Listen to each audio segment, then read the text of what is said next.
All right, welcome to The Explainer. Today we're heading to a truly fascinating place, the sacred hot springs of Rajgir in India. Now, this isn't just any natural wonder. It's a place where myth and geology completely intertwine, and where this ancient faith is running right up against some very, very modern problems. So, let's just get right to the heart of it, right? The big question. Why on earth would people willingly, even joyfully, bathe in water that looks like it's literally boiling? I mean, look at that steam. What's the story here? So here's how we're going to break it all down. First, we'll look at the legends, how these springs supposedly came to be. Then we're going to get into the rituals, the science, and the healing powers people talk about. After that, we have to touch on a pretty controversial rule that's in place there. And finally, we'll look at the big battle against pollution that's happening right now. Okay, so let's set the scene. Our journey starts in Rajgir. It's an ancient city over in the state of Bihar, and it's famous for this whole series of geothermal springs. But the real spiritual center, the heart of it all, is the most sacred spring they have. It's called the Brahmakund. So, the big question is, where did these incredible hot springs actually come from? Well, if you look to the mythology, there are two main stories, and both of them are just steeped in tales of gods and epic devotion. And this is where it gets really cool, because there isn't just one story. On one hand, you've got a legend that says Lord Brahma himself created the springs. Apparently, some saints were visiting and complained the water was too cold, so he just, poof, made them from his sacrificial fire pit.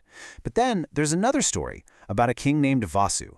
This guy went through a grueling 12-year penance, all to grant the wishes of gods and sages. And his reward? The creation of 22 pools and 52 different streams. Two totally different epic origin stories. Okay, so moving on. Bathing here isn't as simple as just hopping into the hot water. No, there's a whole ritual involved, a specific two-part process.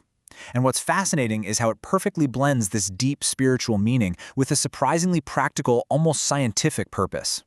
So here's how it works. Step 1. You have to bathe in a series of cooler streams first. They're called the Saptarishi, which means the seven sages, named after these really revered ancient figures. It's only after you've done that, after that first step, that you can move on to the main event, the much hotter Brahmakund. And this is just genius, because there's a twofold logic here. From a religious perspective, it's all about purifying your body before you step into the most sacred temple area, the Brahmakund. Makes sense. But from a scientific standpoint, it's a perfect way to acclimatize.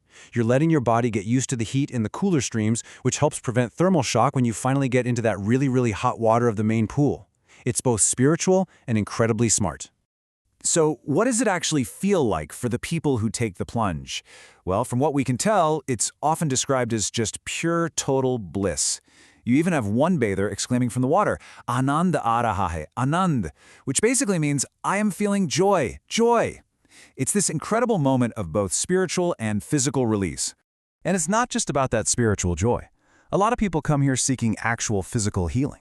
The local belief is that these waters can do amazing things: cure skin diseases, help with digestion, relieve chronic aches and pains, and some people even believe the springs can help in the fight against cancer.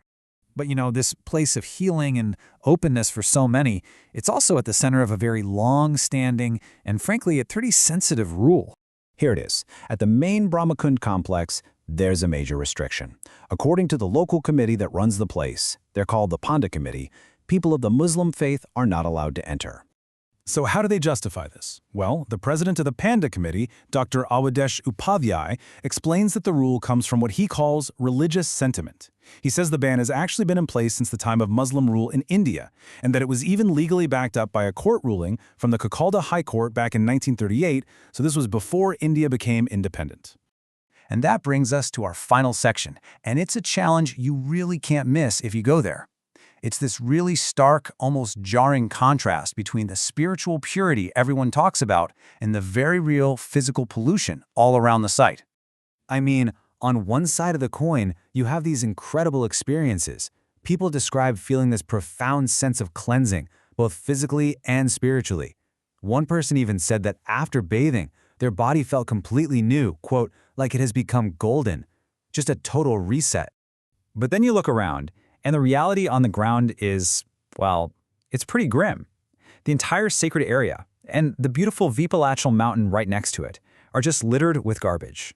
It's a huge pollution problem.